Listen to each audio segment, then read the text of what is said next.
and I have we're not friends yet, but I know them. And they do this charity stuff, so I'm so happy that last year Tracy was here, Tracy Dolan. She's given up the final leg of the show for Tim, which is fine because they're both incredible comedians. So I'm going to bring on Tracy Dolan.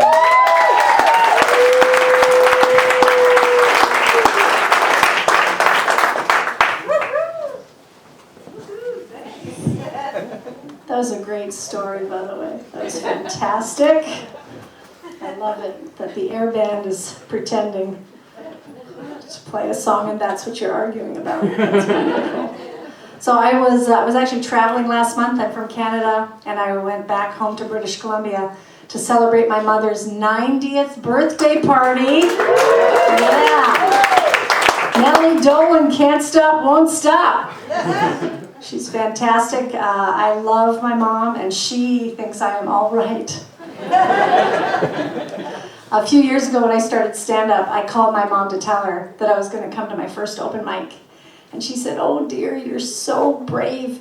Did someone tell you that you're funny?" No, Mom, did someone tell you you know how to nurture? Thanks, Mom. I was leaving work today, going into my car, and I passed by a pretty hot woman who kind of looked me up and down a little bit, and she said, "Hey, how you doing?" And then I said, all cool like, nice."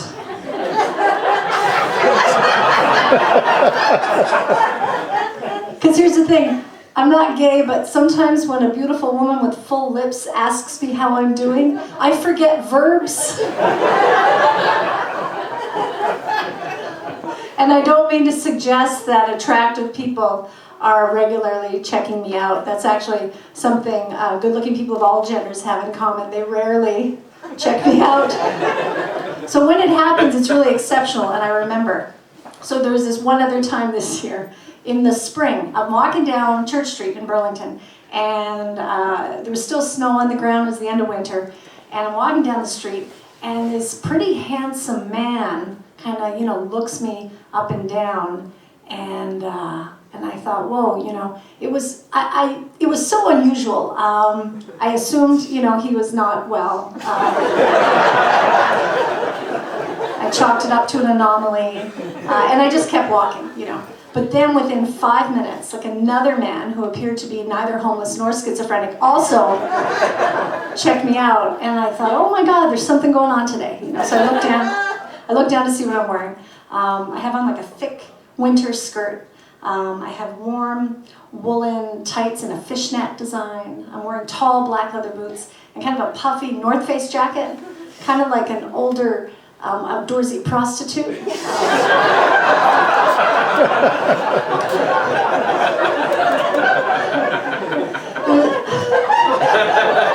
It was a look that said, we could go cross-country skiing and then later warm up together with a good cup of hot chamomile tea. Or I could meet you in the used camping section at the outdoor gear exchange. Slip behind a tent and I could please you for $20. Is that kind of look? I actually don't know where people prostitute themselves at the outdoor gear exchange. It might be the bike section. I'm not sure. So I am married. I've been married for a while, 12 to 14 years. Super positive of exactly how many, but it's in that range. And there are people who say that after you've been married for a while, your sex life goes downhill, and that is not true. So we've been married for a while, and we still have sex almost every month. And it could be any day of the month. It's usually the second Thursday, but it doesn't have to be. Does not have to be. So last Thursday, we're headed into the bedroom, and And my husband has this special skill. He can do really good vocal impressions of famous people. It's a little something special he likes to bring to the game, if you know what I'm saying. And so we're headed into the bedroom, and then he starts speaking to me, unfortunately, in the voice of Garrison Keillor, the elderly former NPR host of Prairie Home Companion. And I said, honey, I don't think that's going to work. And he looked really disappointed because he worked really hard on that voice. And I said, do you think you could just pick someone cooler? And if you don't know who Garrison Keillor is, it's enough to know that the category of people who are cooler than Garrison Keillor is pretty much the rest of the world. So he had a lot to pick from. So we keep going into the bedroom and turn off the light. I put on my flannel pajamas, I go to bed, close my eyes,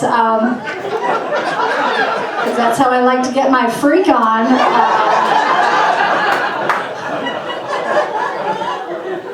And then out of the voice, I hear, out of the darkness, I hear the voice of Morgan Freeman. And I thought, Garrison Keillor, Morgan Freeman. My husband thinks he's married to a 75-year-old woman. But you know what? We managed to have a great night. We maintained focus. My husband had an especially strong finish. He ended the night with a stirring rendition of the last monologue from Shawshank Redemption.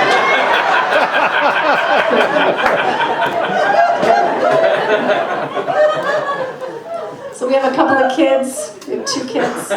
And our oldest one is a teenager, and there's a lot of worry, once your kids hit those ages. A lot of concerns about risk behaviors, it gets a little trickier. But there is some good news on the horizon, some things are going in the right direction. Like teen pregnancy is going down in the United States. In the last 10 years, teen pregnancy has dropped by 40%. I know, it's very good for the kids, right? They're making some good decisions, They're taking their time, they're spending more weekends at home, alone in their rooms on their smartphones. Because it turns out, in order to get pregnant, you have to be physically present with another human being in the same space. So who knew that the isolation and loneliness of social technology would be the saving grace? It's a miracle. And my friends who have teenagers, they say, Tracy, you make fun of that, but your kids are going to be doing the same thing. They're going to be home on Friday night, texting with their friends. I said, no, my kids are not going to be like that. When my girls are in high school, they're going to be healthy, socially engaged teenage mothers.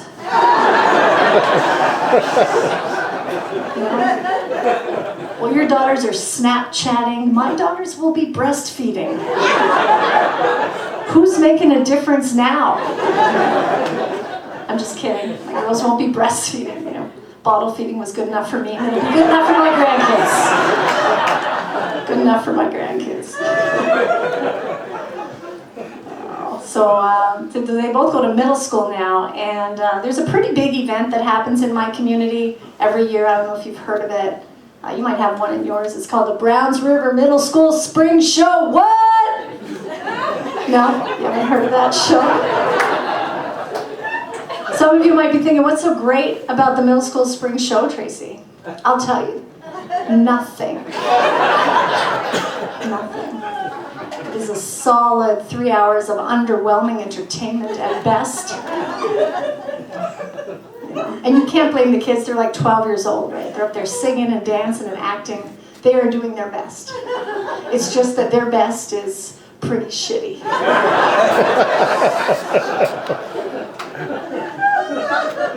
And if you go to one of these shows, you can tell which parents have been there before because they're out pre-gaming in the parking lot. So I'm walking into the show last spring, and I walked by Lindsay Monroe, soccer mom extraordinaire. She's sitting in her souped-up SUV with the heated seats, bent over, doing lines of coke right off the dashboard, just to get through the show. And I don't blame these parents, I don't. Because before you go to the middle school spring show, you got to take care of you. And that's all they're doing. That's all they're doing. I was on volunteer duty last spring for the final bow. So I had to organize the kids for the final bow. So after about 3 hours, I'm in the back hallway. I'm going to admit it, I'm a little agitated, you know. There's about 100 kids lined up, and I'm stepping toward them, and they're stepping back. They can sense I don't feel well. And I'm telling them, you're all gonna go, go, go, go, go, go, go, and you're gonna get up on the stage and you're gonna bow at the same time. And you're gonna get off the stage so we can all go home. And so then another volunteer mom walks over to me and she says, excuse me, Tracy, I have an idea.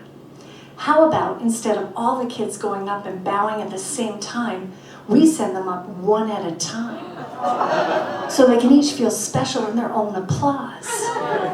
And I said, that's a good idea.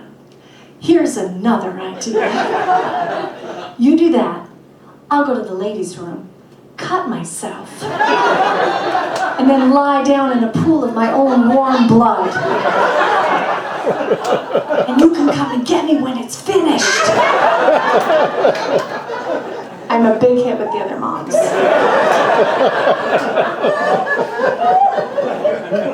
They go to a great middle school, my kids. The middle school really tries to make it comfortable for all the kids. They recently converted a couple of the bathrooms into gender-neutral bathrooms because there's a few transgender kids in the school. And they've just done a lot to try to make everyone comfortable. We're not super diverse, but there are a couple of Republican families, so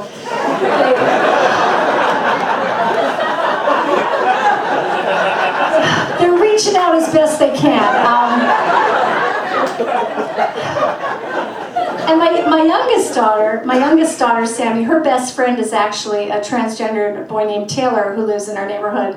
And up until a few years ago, Taylor was a girl who was also named Taylor, which is super convenient if you're going to do that switch. And so she hears about this, and she kind of hears a little bit of the controversy, you know, a few of the comments, and she says, Mom, I don't get it. What are people worried about? Why are they scared? Because she's a very literal girl, so she heard scared, and she said, is it dangerous? Like, is it dangerous to be in a bathroom with a transgendered person? And I said, honey, you know what? I'm not out there in the public sphere in terms of bathrooms. I haven't had a lot of personal experience. So I did what I would do with anything that I don't know a lot about. I went to the Google. And I thought I would ask, write a little research. And so I said, you know, how many transgender people have been charged with assaulting someone in the bathroom in the past year? And the answer was 0. So I expanded my search. What about in the past 5 years? It's still 0. So in the past 10 years, one person who's transgendered in this country has been charged with assaulting someone in a public bathroom. But here's a fun fact. In that same 10-year period, 6 people have been shot by their dogs. That's right. You are 6 times more likely, mostly in Florida, to be shot by your dog and touched by a transgender person. Now you guys, I'm not saying we should take guns away from all dogs. Just the angry male ones. We should definitely arm the bitches, I think. All right, thanks.